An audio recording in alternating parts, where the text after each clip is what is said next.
Liam didn't talk much at work. He didn't need to. He cleaned tables, carried plates, and kept the floor clear. That was his job, simple, quiet, safe. He liked it that way. Talking made him nervous. English wasn't his first language, and when people spoke too fast, the words felt like waves crashing over him.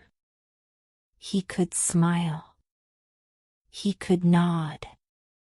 But he never said more than he had to. Just yes, sorry, and excuse me.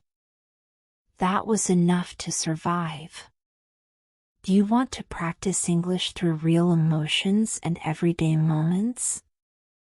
Then stay with us. This story is for you. The restaurant was small, with 10 tables and a warm smell of bread and soup. It wasn't fancy, but it was full almost every day. Liam worked the lunch shift, moving from table to table like a shadow. He listened more than he spoke. He watched how people ordered, how they laughed, how they used words he didn't understand but wanted to. One Tuesday, a little after noon, table 6 became free. Liam walked over with a clean cloth and wiped it down. Just as he finished, the door opened. A woman walked in alone, holding a notebook and a blue scarf. She looked around, smiled at the hostess, and pointed at table 6.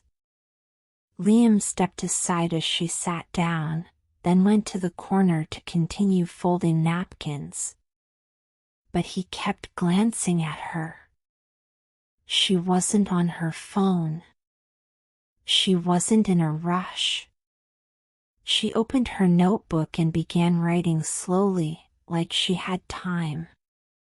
When the waitress brought her a sandwich and tea, she thanked her with a soft voice. Liam noticed how calm she was, and how different it felt from the usual rush. After 20 minutes, she closed her notebook and looked around. Her eyes stopped on Liam. She smiled, not a big smile, just enough. Then she said, "You work very hard." "Thank you." Liam froze. He didn't expect it.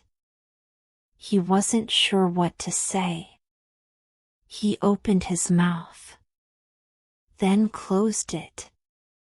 Then, slowly, he replied, "Thank you." She nodded.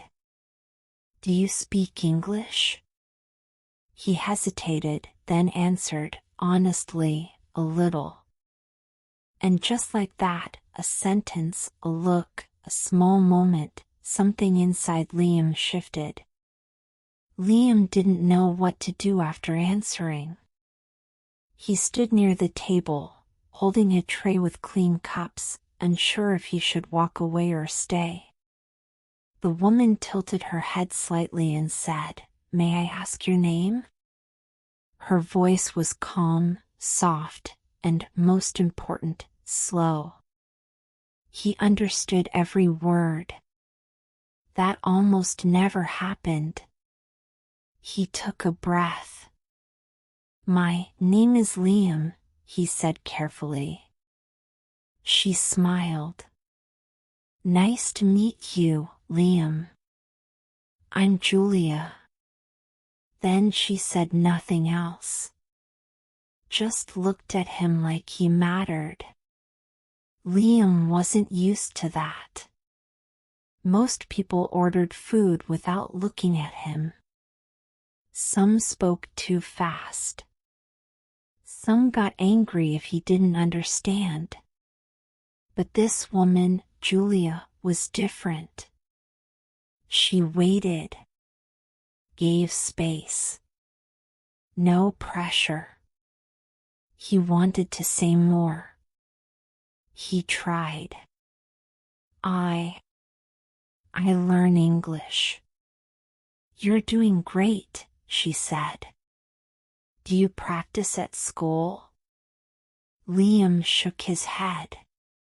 No school. I learn with videos. With phone. And here. Julia nodded, smiling. That's smart. Practice is everywhere. Even here. She opened her notebook, wrote something quickly, then tore out a page and folded it once. This is for you, she said. Just a little exercise. Easy. I used to teach English. You can try it after work. Liam took the paper slowly. His hand shook just a bit. Thank you, he whispered. You're welcome, she replied. You already know more than you think. The waitress called from the kitchen, and Liam returned to work. But something was different now. His steps were lighter. His thoughts were louder. That short moment with Julia kept repeating in his head. The way she looked at him. The way her words felt clear, not fast. Not sharp. Just human. At the end of her meal, Julia waved at him as she left. Bye, Liam, she said. Keep practicing. He smiled, a full, open smile, and answered, I will. And for the rest of the day, even when he didn't speak much, Liam carried her words like a quiet song inside his chest. That night, Liam walked home slower than usual. The city was noisy, full of cars and people, but his thoughts were quiet. In his pocket, the folded paper Julia had given him stayed warm from his hand. He didn't open it at the restaurant. He wanted to wait. He wanted to be alone when he saw what was inside. When he got to his small apartment, he kicked off his shoes, drank a glass of water, and sat on the bed. He took out the note and unfolded it carefully. At the top, written in neat letters, were the words, "Practice with your voice.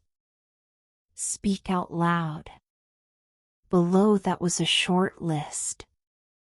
1. Say your name slowly. 2. Say where you work. 3. Say what you like. 4. Say something good about yourself. Liam read the list 3 times. His first thought was, I don't know what to say for number 4. But instead of putting the paper away, he stood up.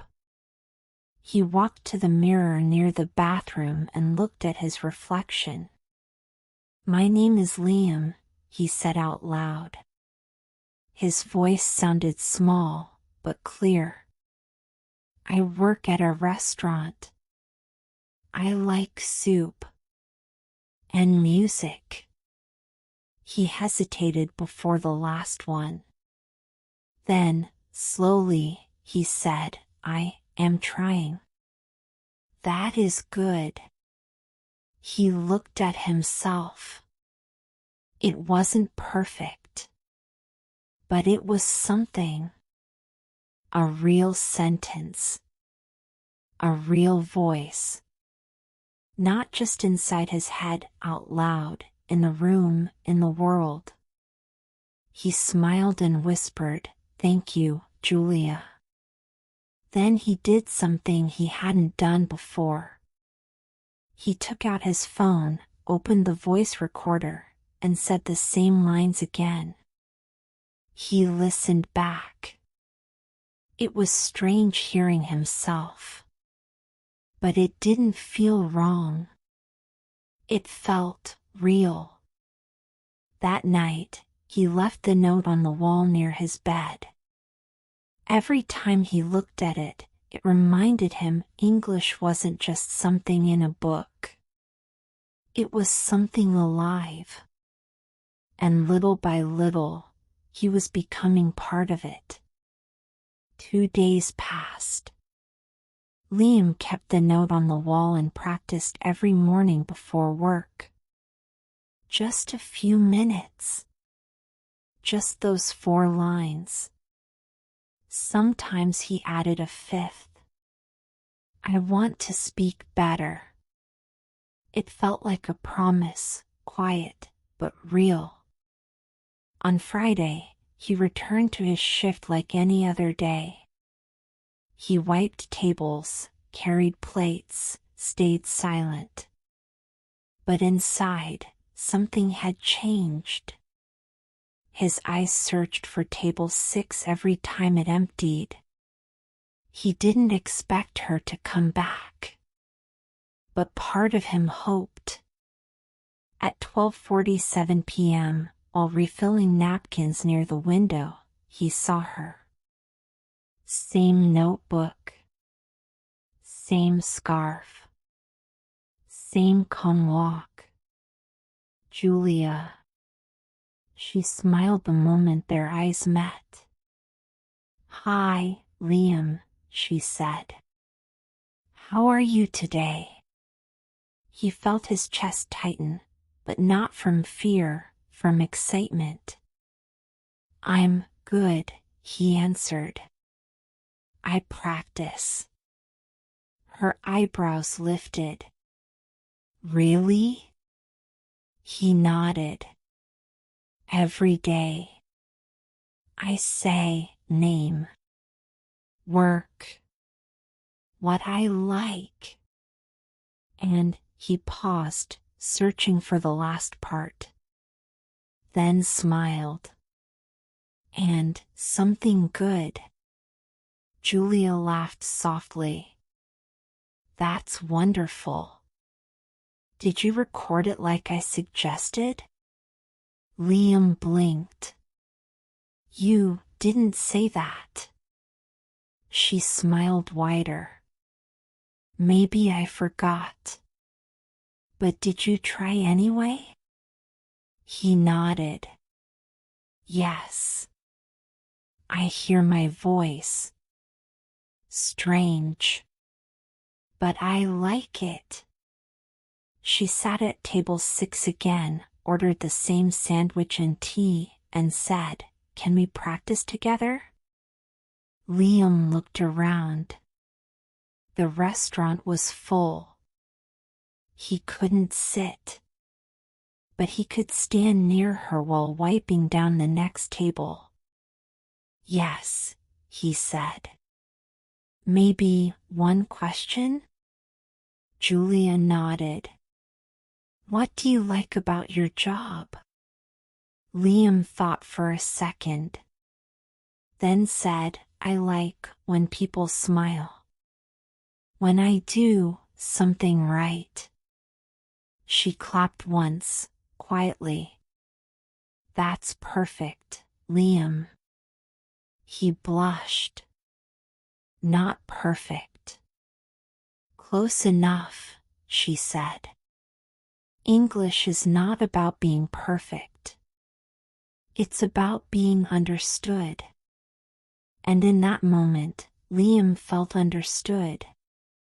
Not just his words, him. As she left again, she wrote one more sentence on a napkin and passed it to him. He opened it later and read. You're not learning to speak like others, you're learning to speak like yourself. And that, Liam knew, was even better. Saturday mornings were always busy, but Liam felt lighter than usual. He had slept better. He had practiced more. And most of all, he felt like he belonged. The restaurant, once just a job, now felt like a classroom or maybe something better. a place where he could grow without fear. As he cleaned table 3, Maria, the manager, called from the back. "Liam, come here a second." He walked over, wiping his hands on a towel. Maria looked at him with a mix of curiosity and something close to pride. "You've been doing great this week," she said. "I've noticed how you talk to customers. You're speaking more, smiling more." Liam didn't know what to say. He smiled shyly. "I try." Maria nodded. "I want to give you more responsibility. Today, you'll take care of one table. Just one. From order to bill. Table 6. You ready?" Liam's heart skipped. Table 6. Of all tables. He nodded slowly. "Yes," he said. "I try." She handed him a small notepad. "Don't worry about mistakes. I'll be nearby if you need help." At 12:30, a couple sat at table 6, not Julia this time, but 2 new customers. Liam approached with the notepad in hand, took a breath, and said, "Hello. My name is Liam. I will take your order." The man smiled. "Hi, Liam. We're ready." Slowly and carefully, Liam wrote everything. A sandwich. A salad. 1 tea. 1 lemonade. He repeated the order. The woman nodded. "Perfect English," she said. Liam smiled without thinking. He brought the food, checked in once during the meal, and returned with the check. No spills. No confusion. Just small words, spoken clearly. After they left, Maria walked by and gave him a gentle pat on the shoulder. "Well done," she said. "The table is yours now." Liam looked at the empty chairs, the clean plates, the folded napkin with the tip inside. He had done it. All of it. And when he turned around, he saw Julia standing near the door, watching quietly. She didn't wave. She didn't interrupt. She just nodded once, proud, like a teacher watching a student become something more. Monday was quiet. Rain tapped the windows, and only a few customers came in for coffee and warm bread. Liam wiped tables slowly, his thoughts calm and steady. Everything felt softer now. Not because the job had changed, but because he had. He still made mistakes.